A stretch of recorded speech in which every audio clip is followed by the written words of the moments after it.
بسم الله الرحمن الرحيم إنا أنزلناه في ليلة القدر وما أدراك ما ليلة القدر ليلة القدر خير من ألف شهر تنزل الملائكة والروح فيها بإذن ربهم من كل أمر سلام هي حتى مطلع الفجر صدق الله العظيم.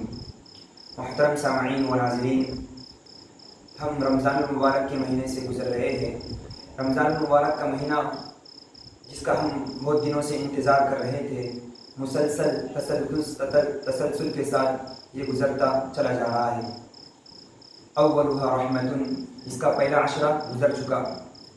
واوسطها مغفرۃ، دوسرا عشرہ بھی گزر چکا. واخرها عتق من النار، تیسرا عشرے سے ہم گزر رہے ہیں آگ سے آزادی کا. میں نے آپ کے سامنے جو تلاوت کی ہے قرآن پاک کی صورت ہے، سورۃ القدر ہے. اسی کے متعلق میں آپ کے سامنے کچھ بیان کرنے کی کوشش کروں گا. اللہ تبارک و تعالی نے اس سورت کو اس وقت نازل کیا جبکہ بنی اسرائیل میں ایک عبادت گزار شخص تھا جو رات بھر عبادت کرتا تھا اور دن میں جہاد کے لیے نکل پڑتا تھا.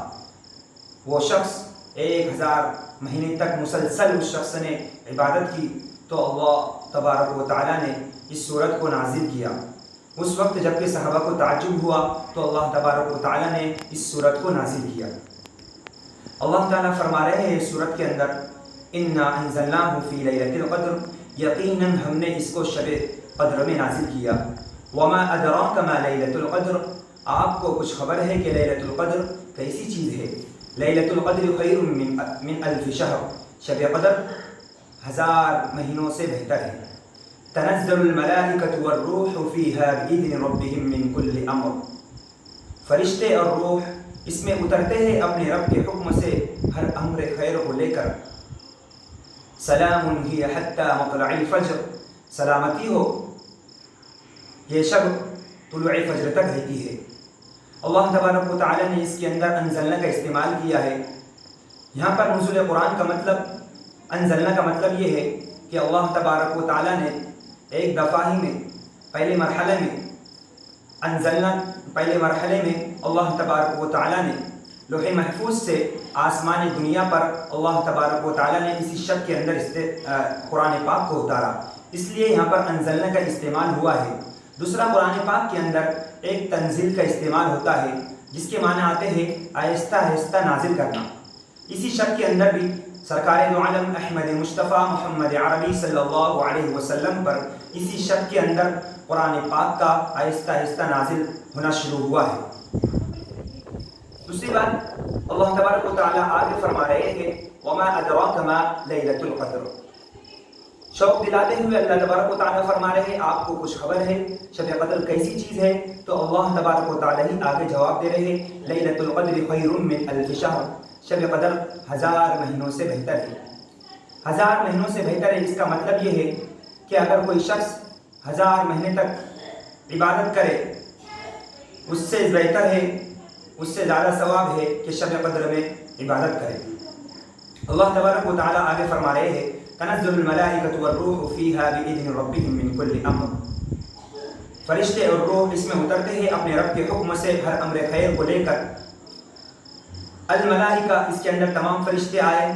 آگے روح کا استعمال کیا.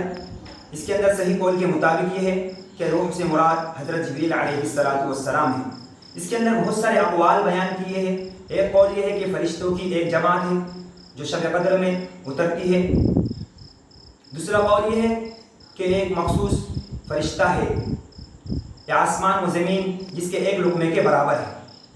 تیسرا قول یہ ہے کہ اس کے اندر اس روح سے مراد حضرت عیسیٰ علیہ السلام ہے. اس کے اندر بہت سارے اقوال بیان کیے گئے ہیں، لیکن صحیح قول یہ ہے کہ الروح سے مراد حضرت جبریل علیہ السلام ہے. حدیث میں آتا ہے کہ حضرت جبریل علیہ السلام فرشتوں کے ایک گروہ کے ساتھ آسمان سے زمین پر اترتے ہیں اور دیکھتے ہیں اس شب کے اندر کوئی عبادت کر رہا ہے، کوئی قیام و سجود کی حالت میں، قیام و قعود کی حالت میں کسی بندے کو دیکھتے ہیں تو اس کے لیے رحمت کی دعائیں کرتے ہیں. ایک روایت میں آتا ہے کہ اس کے لیے سلامتی کی دعائیں کرتے ہیں. اور یہ کب تک رہتے ہیں؟ یہ فرشتے ہیں تو سلام، سراپا سلام ہے، یہ حتی مطلع الفجر، یہ طلوع فجر تک رہتے ہیں. طلوع فجر تک ہر شخص کی عبادت پر آمین کہتے ہیں. اگر کوئی شخص عبادت کر رہا ہے تو اس پر آمین کہتے ہیں. یہ طلوع فجر تک رہتے ہیں. یہ سورت نازل ہونے کے بعد اللہ تبارک و تعالی یہ سورت حدیث میں آتا ہے کہ اللہ تعالی آپ صلی اللہ علیہ وسلم ایک مرتبہ صحابہ کو شب قدر کی بارے میں بتلانے کے لیے صحابہ کو آئے تو دیکھا کہ دو صحابہ آپس میں جھگڑ رہے ہیں. ان دو صحابہ کو آپس میں جھگڑتے ہوئے دیکھا تو اللہ تبارک و تعالیٰ نے اس کی تعین کو اٹھا لیے. آپ صلی اللہ علیہ وسلم نے فرمایا میں تو تم کو صحابہ سے کہا میں تم کو شب قدر کے بارے میں بتلانے کے لیے آیا تھا لیکن تمہارے جھگڑے کی وجہ سے اللہ تبارک و تعالیٰ نے اس کی تعین کو اٹھا لیا ہے.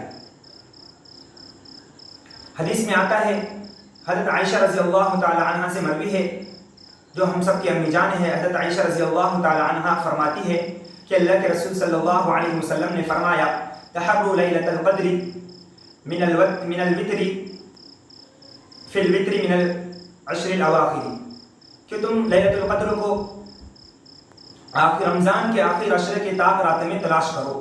21 23 25 27 29 ان 5 راتوں میں شب قدر کو تلاش کرنا ہے. صرف 5 رات ہمیں ان 5 راتوں میں جاگنا ہے, عبادت میں گزارنا ہے. جتنا بھی ہو سکے ہم ان 5 راتوں میں عبادت میں گزاریں, اپنا وقت ضیاع نہ کریں. وقت اپنا ضیاع نہ کرے. ان راتوں میں ہمیں قرآن پاک کثرت سے پڑھنا ہے, قرآن پاک کی تلاوت کرنا ہے, نماز کثرت سے پڑھنا ہے. ان راتوں میں ہمیں وہ نمازیں پڑھنا ہے جو ہماری نمازیں سفر میں ہو یا حضر میں ہو, جو نمازیں ہماری قضا ہو چکی تھی ان نمازوں کو ان تاک راتوں میں ہمیں پڑھنا ہے. صرف 27 کو ہی ہمیں جاگنا نہیں ہے بلکہ 5 راتوں کے بارے میں بتلایا گیا ہے. کوئی بھی 5 راتوں میں سے کوئی ایک شب قدر ہوتی ہے. اس لیے ہمیں ان 5 راتوں میں جاگ کر اللہ کو راضی کرنا ہے, کیونکہ پوری امت آج پریشانی کے حالت سے گزر رہی ہے. پوری امت پریشانی کا شکار ہے. پوری امت کے لیے دعا کرنا ہے, پوری انسانیت کے لیے دعا کرنا ہے. اپنے وقتوں کو ضیاع نہیں کرنا ہے, اپنے وقتوں کو ضائع نہیں کرنا ہے. بہت سی مرتبہ آج نوجوان شخصوں کو دیکھا جا رہا ہے کہ موبائلوں پر لگے ہوئے ہیں. پوری رات رمضان کی رات بھی موبائلوں پر وقت چلا جا رہا ہے. اور ایک سیریل نکلی ہے ترکی کی ارطغرل غازی, جس کو دیکھنے میں آ رہا ہے آج نوجوان اس کے اندر مبتلا ہے, جس کے اندر ناجائز تصاویر ہے, غیر محرم عورتوں کی تصاویر ہے. اس کو دیکھنے میں آج نوجوان لڑکے لگے ہوئے ہیں. دوسری بات فیس بک واٹس ایپ پر چیٹنگ کرنے میں لگے ہوئے ہیں. ان سب کو چھوڑ کر ہمیں اللہ کی طرف اللہ بلا رہے ہیں, ہمیں کہہ رہے ہیں ہے کوئی مانگنے والا, ہے کوئی عبادت کرنے والا کہ میں اس کو عطا کروں. اس لیے ہمیں چاہیے کہ ان راتوں میں کثرت سے عبادت کرے, کثرت سے تلاوت کرے, کثرت سے نماز پڑھے. حضرت عائشہ رضی اللہ تعالی عنہ فرماتی ہے کہ حضرت عائشہ نے ایک مرتبہ اللہ کے رسول صلی اللہ علیہ وسلم سے پوچھا اگر مجھے اس رات کا پتہ چل جائے تو میں کون سی دعا مانگوں؟ تو اللہ کے رسول صلی اللہ علیہ وسلم نے دعا بتائی, اللہم انک عفو تحب العفو فاعف عنی.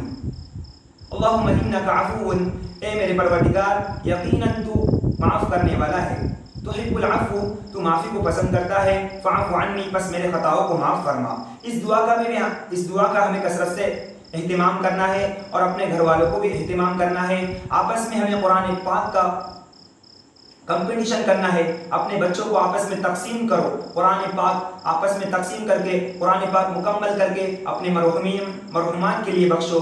جتنے بھی انتقال فرما گئے امت مسلمہ کے جتنے بھی مرحومات ہیں, ہر ایک کے لیے ان راتوں میں پڑھ کر قرآن پاک پڑھ کر بخشو.